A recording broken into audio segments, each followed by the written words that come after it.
তাহলে বন্ধুরা দেখো, আমি নোটে শাক ভাজা করছি। শাকটাকে কেটে ধুয়ে রেখেছি।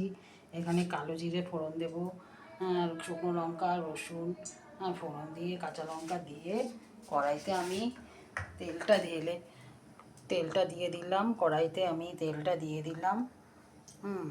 কড়াইতে তেলটা দিয়ে এবার আমি লঙ্কা ফোড়ন দিলাম, রসুন ফোড়ন দিলাম, দিয়ে কালো জিরা ফোড়ন দিলাম, দিয়ে একটু নাড়াচাড়া করলাম। এবার লঙ্কাটাও দিয়ে দিলাম। লঙ্কাটা দিয়ে দিলাম। এরপরে আমি শাকটা ঢেলে দিলাম।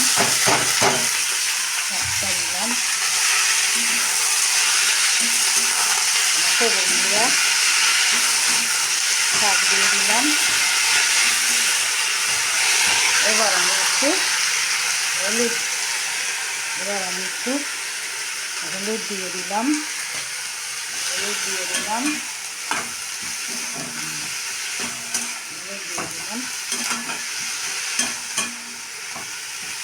এবার নুনটা দিয়ে দিলাম।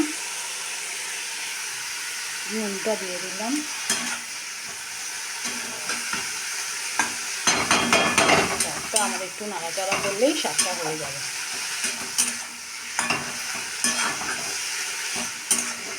এইভাবে নাড়াচাড়া নাড়তে শাকটা আমার হয়ে গেল। বন্ধুরা, শাকটা যখন রান্না করবে তখন প্রথমে শুকনো লঙ্কা, কালো জিরে ফোড়ন দিয়ে রসুনটা ছেড়ে দেবে, দিয়ে লঙ্কাটা দিয়ে দেবে, দিয়ে তারপরে শাকটা দিয়ে হলুদ নুন দিয়ে নাড়াচাড়া করবে।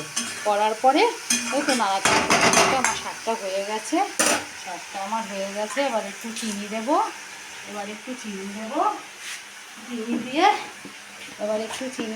সামান্য একটু চিনি দেবো। চিনি ছিটিয়ে দেবো, সামান্য একটু চিনি দেবো। একটু চিনি দিলাম ছিটিয়ে।